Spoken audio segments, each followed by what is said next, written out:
We are, as a people, inherently and historically opposed to secret society, opposed to secret oaths, opposed to secret proceedings, secret proceedings. No official of my administration, whether his rank is high or low, should interpret my words here tonight as an excuse to censor the news, to stifle dissent, to cover up our mistakes, or to withhold from the press and the public the facts they deserve to know.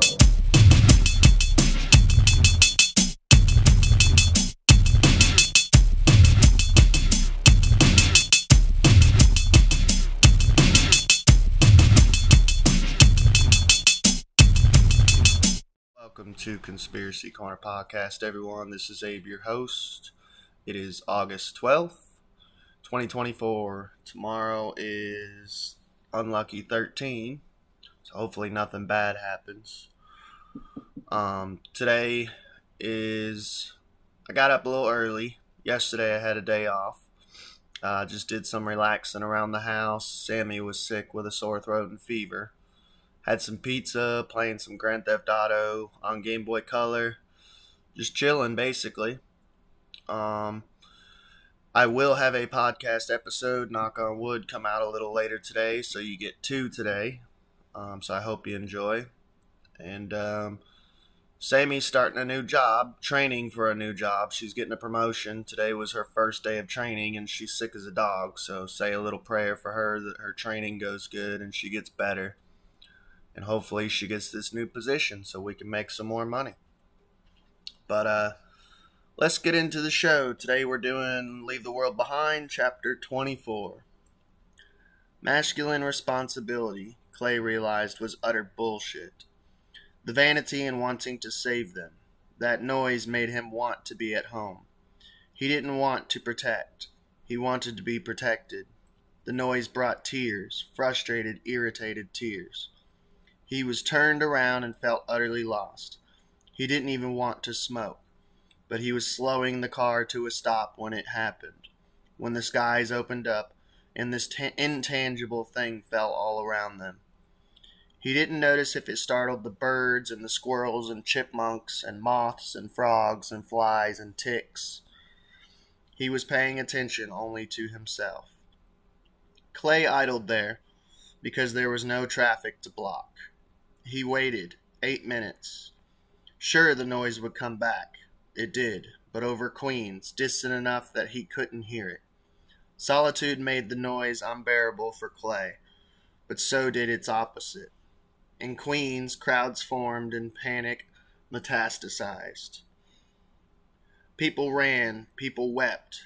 The police barely bothered to pretend to do anything. Then, Clay found the way. It was like the previous 44 minutes had never happened. He turned right and saw the sign, promising eggs. It was too ridiculous to think about. Clay had no information, no cold Coke. Minutes before, he had decided that when he got back to the house, he'd bundle with his family into the car and leave this place.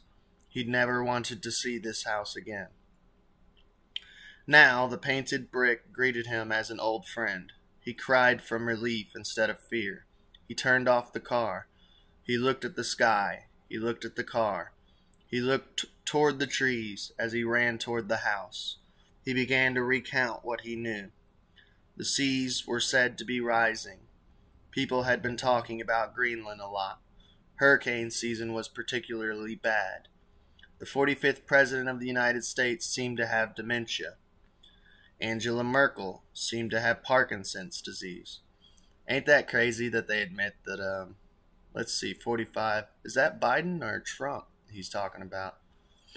Angela Merkel seemed to have Parkinson's disease, which we covered that. We suspected Kuru. Ebola was back. There was something happening with interest rates. It was the second week of August. Classes would begin soon enough that you could measure the distance in days. His editor at the New York Times Book Review had probably emailed back with her comments on his review. If the noise returned, say tonight, once the sun had set, once the profound dark of the farmland all around them asserted itself, he wouldn't survive it. You couldn't. That was the nature of the noise. It was horror. In some distilled way, in a single very brief moment. He was rough with goose flesh, just revisiting it, trying to remember what it had sounded like, as a means of deducing what it had been. He feared even going to sleep. How was he supposed to drive away? Clay thought of his father. It seemed all too possible that his father, at home watching television in Minneapolis, knew nothing of a cryptic noise over Long Island. Something had to be truly big to affect life. When he was a teenager, his mother had suffered from what she assumed was the flu, a sleepiness she couldn't shake. She was dead of leukemia a few months after. 15-year-old Clay had learned to cook hamburger helper and separate the white laundry from the colored laundry. People dropped dead, but you still needed to eat dinner. Maybe a war had begun. Maybe there had been some kind of industrial accident. Maybe thousands of New Yorkers were trapped below ground in subway cars. Maybe a missile had been fired. Maybe something they'd never convinced of being possible was unfolding. All this was more or less true as it happened. But Clay still felt like smoking a cigarette, or worried about the children's manners and thought about what they would eat for dinner. Business as usual, the business of being alive. Amanda, G.H., and Ruth were inside. They looked at him like people in a play, like they'd rehearsed this moment. You stand here, you stand here, you stand here, you come in. He felt like he should wait for the applause, then wait for the die-down before he spoke. What was his line anyways? Jesus Christ! Amanda did not race to hug him, did not shout it. It only fell out of her, a thud of relief. I'm back. Clay shrugged his shoulders. Is everyone okay? G.H. looked vindicated. He looked pleased. Amanda embraced him. She didn't say anything. She pulled away and looked up at him, then embraced him once more. He didn't know what else to say. He'd heard the noise and winced, and then the noise had abated, and he could hear blood thrumming through his body. I'm okay, I'm here. Are you okay? Where are the kids? We're okay, G.H. asserted. Everyone is here. Everyone is okay.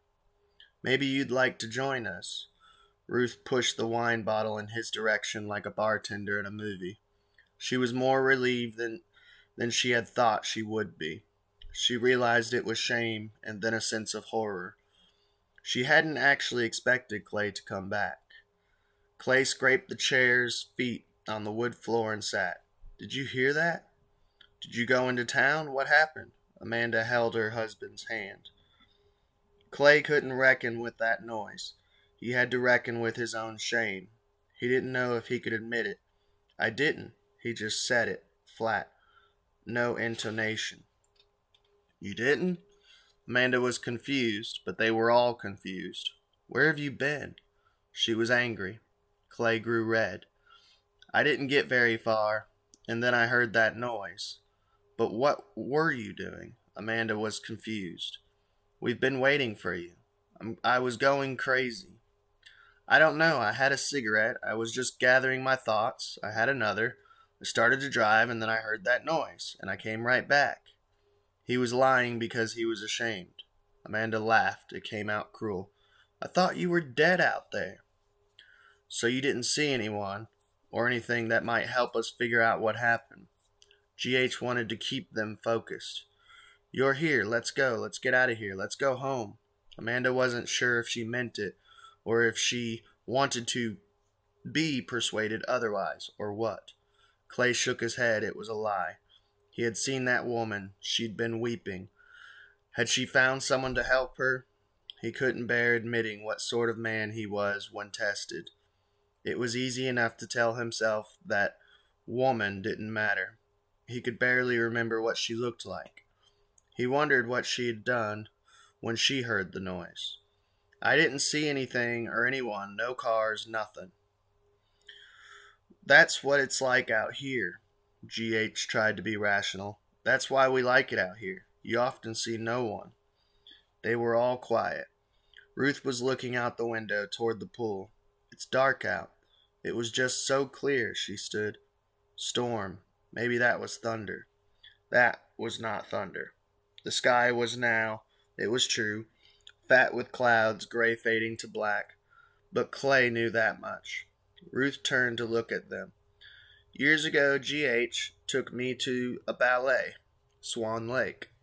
The kind of thing Clay claimed was the reason to live in New York to begin with. But it was a logistical nightmare. Tickets for a mutually agreeable night, a place to have dinner at 6:30, $18 an hour for the sitter. They were too busy, committed to the notion of their own overcommitment. Could they not spare a few hours for transcendence? By the way, $18 an hour for babysitting. I make $15.25 being a grocer, a night stalker at Kroger in Kentucky. Like, Jesus, man, New York, man, that's insane, and that's probably on the low end, $18. I remember thinking at first, oh, this is so odd. People in spangled costumes. They'd dance for a few minutes, then scurry off the stage, and then they'd do it again. I thought it was a story, but a ballet is just a bunch of short things loosely organized around a theme that doesn't make much sense to begin with. Like life, Clay didn't say. She went on. Birds in white and birds in black, big sweeping music. I got interested. I think it was the most beautiful music I'd ever heard in my life. There was this one dance I'd never heard of before, and I didn't know why they didn't use it in movies and commercials. It's so beautiful. I bought the CD, Swan Lake, conducted by Andre Previn. I remember the name of the piece, Pas d'Action, Odette and the Prince. You never heard anything more sweeping and romantic, and then so sweet and alive. Probably, Amanda had no idea about ballet. She was happy the woman was talking, filling the silence. Tchaikovsky was 35 when he composed Swan Lake. Did you know that? It was considered a failure. But you know, it's the very idea of ballet. A dancer dressed as a bird. She hesitated. I remember thinking, well, it's maudlin thought. But I suppose we all have thoughts like this from time to time. If I had to die, and we all do, if I could hear music as I was dying, or have a piece of music that I knew would be the last thing I heard before I died, or that came to my mind as I was dying, even just the memory of it, I would want it to be that. Tchaikovsky. This dance from Swan Lake. That's what I'm sitting here thinking about. Though perhaps you won't like to hear it, but I was thinking, goddamn, I have those CDs in my apartment. You're not going to die out here, Ruth. Here, in this charming little house, impossible. We are safe here, Clay said. It was like childhood game of telephone. They were talking amongst themselves and had lost track of things. How do you know? She was calm. The unfortunate fact, is that you don't know that. We don't know what is going to happen. I may never hear Pas d'Action, Odette and the Prince, ever again. I think I have it. She tapped a temple. I think I can hear it, the harp, the strings. But I might be wrong. What I have in here is beautiful, though. We're not on Mars. There are people just a few miles away. We'll hear something. We heard something. Maybe we'll hear it again. This was G.H. trying to be reassuring and rational at the same time. We'll drive out to the neighbors, or someone will come by. It's just a matter of time. I never want to hear that again. Clay wished he could have denied hearing the noise altogether. He wished he could imagine doing what G.H. described, but he couldn't. He was scared. He didn't want to leave, not because it wasn't prudent, but because he was too afraid. Amanda pulled away from her husband, who still had his arms on her, dazed relief, and looked at GH. You know, you look a little like Denzel Washington. Which is actually funny because they actually originally wanted to use Denzel Washington for that part. So, let's see, where was I? You look a little like Denzel Washington. Hang on just a second. Lost my place. Sorry about that. GH wasn't sure how to respond, and also it was not the first time he'd heard this. Has anyone ever told you that? And your last name is Washington. Any relation? Amanda looked at her husband. His name is George Washington. I don't know. I'm sorry. I know it's rude. She laughed, and none of them said anything. Chapter 25. From the other room, the children could not hear their mother's laughter. From the other rooms, the children had not heard their father's return. The little house was so well made, walls so solid and so seductive to what it made you forget other people altogether. Archie ran the shower very hot. His balls were tight against his body, bumpy like he had just got out of the pool. The muscles in his back softened as he watched the water twist down the drain, dirty and then clear. He dried his body on white towels. He put on boxer shorts and took to bed, where, unable to watch The Office, he diverted himself with that important repository, the hidden album on his phone. The pictures were mostly beautiful. The stuff Archie liked best was not so terrible. He was weirded out by the internet's complex configurations. 3 women, 5 women, 7 women, massive dicks. His dick would never get so big, he worried. 2 men, 3 men, pretended incest, racial violence, spit, ropes, athletic equipment, public spectacle, stage lights, messed up makeup, swimming pools, toys and tools he didn't know the name of, the supposed beauty of punishment. He just liked women, dark hair and tan skin.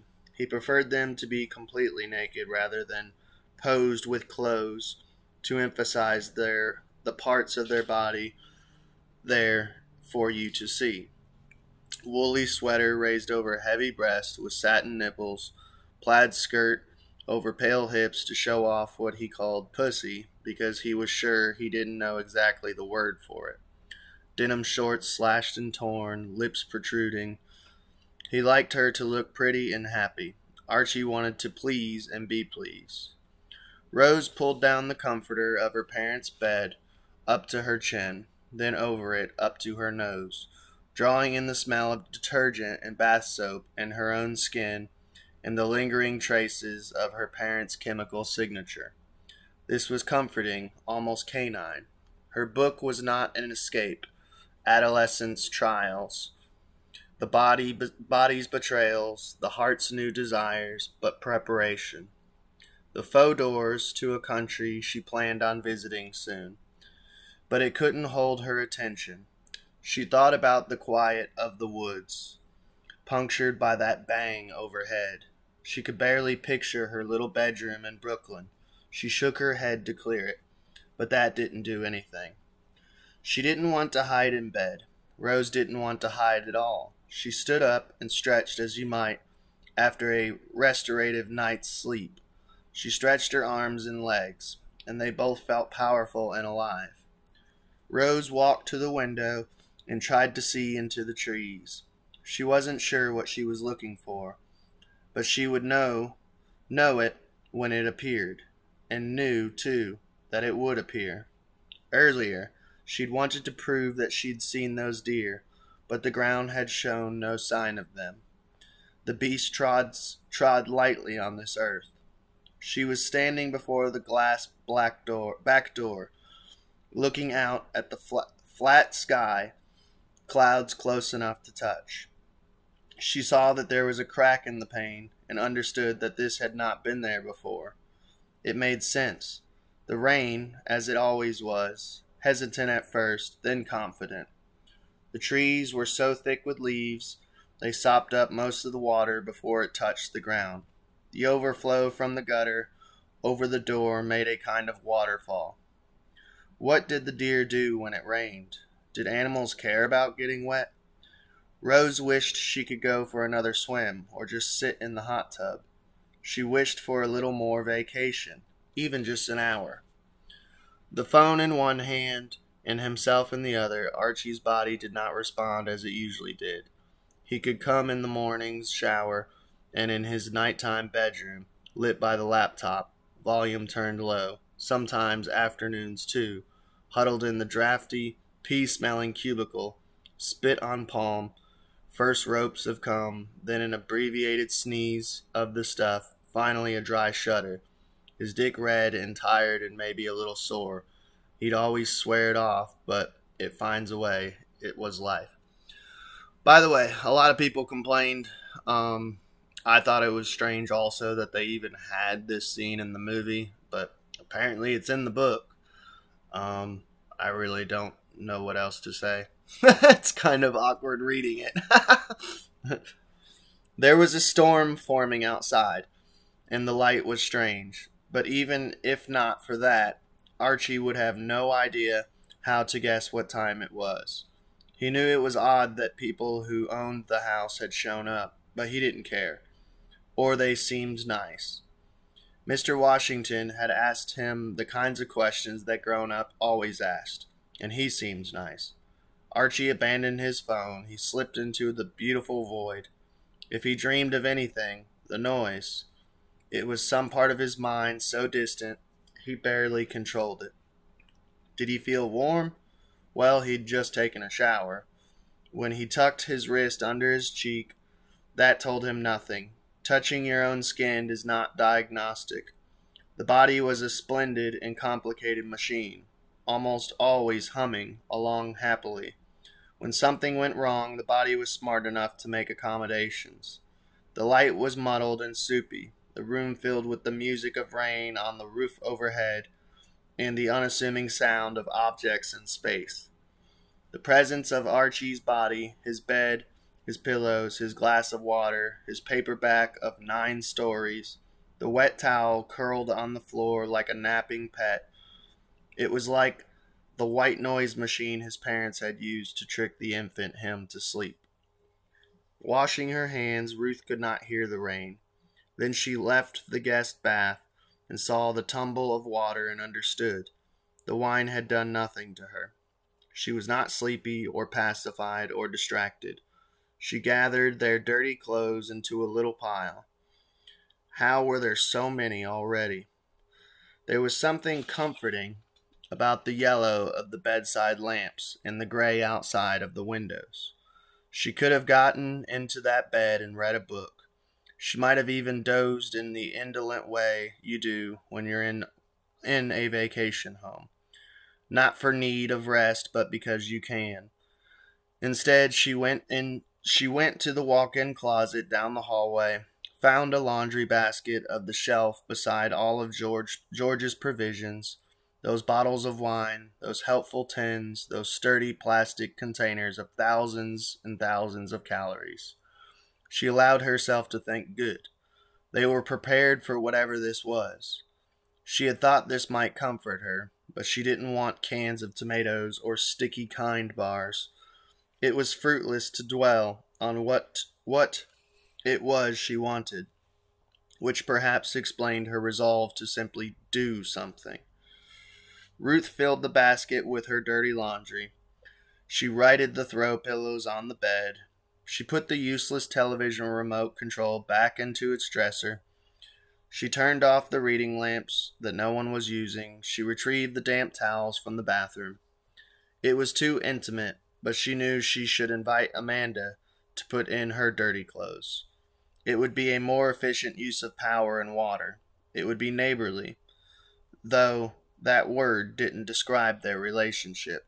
Maybe no word could. Ruth knew a conversation was warranted, and knew that it would demand that she pretend to be a better person than she felt like being. She thought of the satisfying weight of her grandsons on her body. Rose put her hand on the window. It was cold. As glass tended to be. There was something satisfying about the surface of the swimming pool, roiled and rippled by the steady rain. There was no thunder, and anyway, Rose understood that the noise before had not been thunder. She saw the temptation in believing that, before she knew, in her own teenage way, that belief and fact had nothing to do with each other.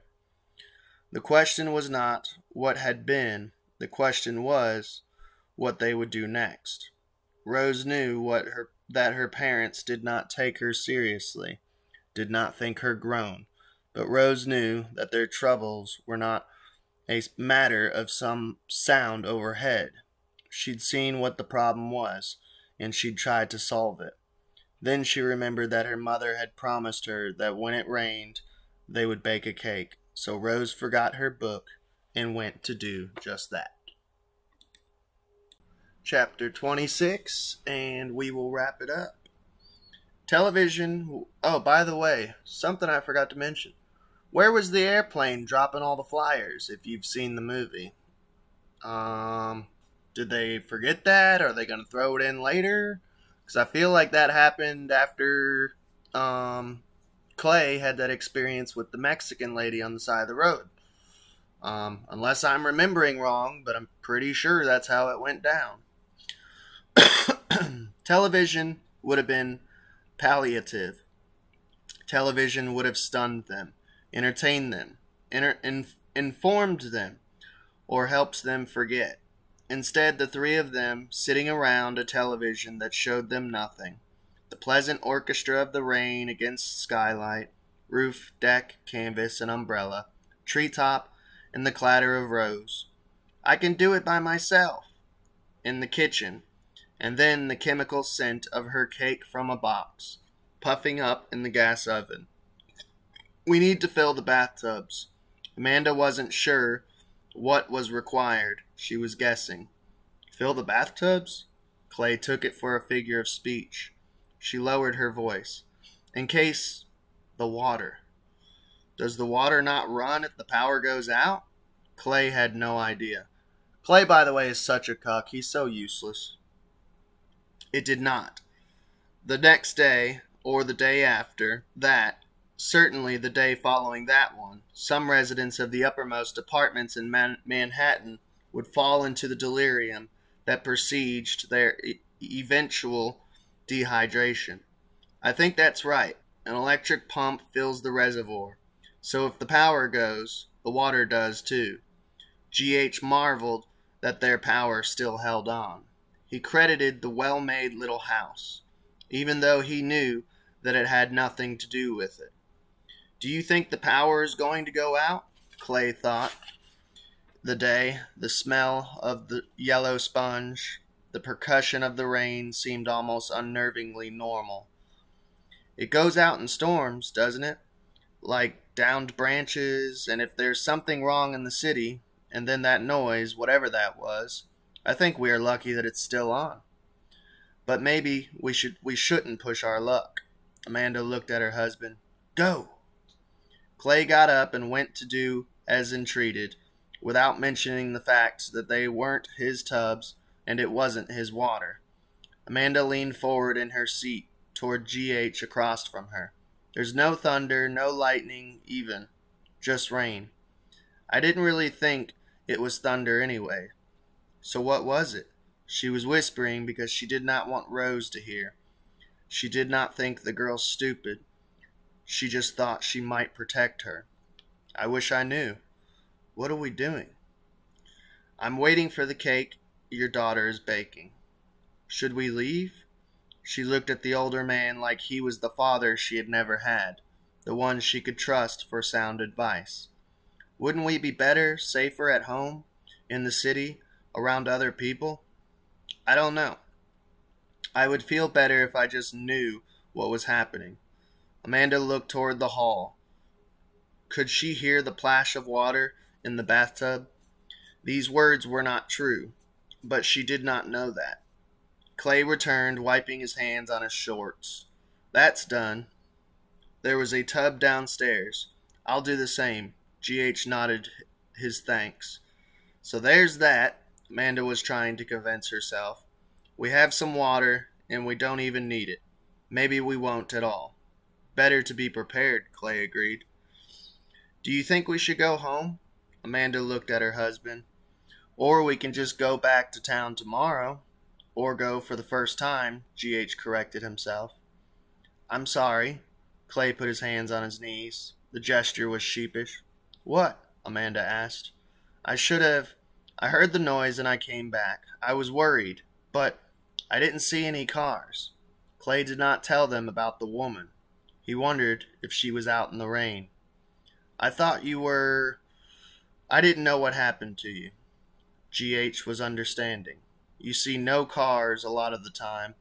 It depends on the time of the year, I guess, but it's quiet. That's why we moved out here in the first place. I think we should just sit tight. Clay didn't want to go back onto those confounding roads. How can you say that? Amanda asked. Parenthood required pretending bravado, during due, courage, conviction. It was just instinct. It was just love. It's pouring. Maybe it's not the best idea to trek out into a storm. Fine, but tomorrow, Amanda was prompting him. We'll go to town, Clay said. Then we can decide. If the power is out in the city, maybe we should wait things out. Here? They did have the lease. That didn't seem to matter as much. Amanda would prepare to demonstrate her faith. She packed up their things, be ready to leave. It was a statement of purpose. Tomorrow, Clay, you and me, we'll go in the morning. I know the way. GH didn't believe Clay's story, and he was right not to. Then we'll see where we are after that. If there's power, if there's a problem, what that noise was, we'll know more. And once we know more, we can decide the best thing to do. He looked up at the girl approaching the adults. GH felt the same urge Amanda had. It smells delicious in here, he said, jauntingly, but meant it sincerely. It just needs to cool before I frost it. It's done already? Amanda tried to determine the time. We should save it for after dinner. I made layers so it bakes faster. 2 little cakes instead of 1 big one. I wish I had things to decorate it, sprinkles and stuff. You might want to look in the pantry. Go ask Mrs. Washington to show you where she keeps all the baking things. I wouldn't be surprised if we had some supplies on hand. The girl was nothing like his daughter, but naturally that was who he thought of. I should get something together for dinner. Clay thought it atonement for his earlier failure.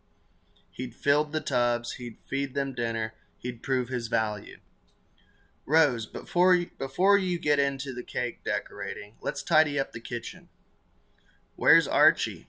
Amanda wanted the children out of sight but could not get them out of mind. Clay shrugged. Maybe he's napping. I should go get him up. There was that danger, she knew, in napping too late.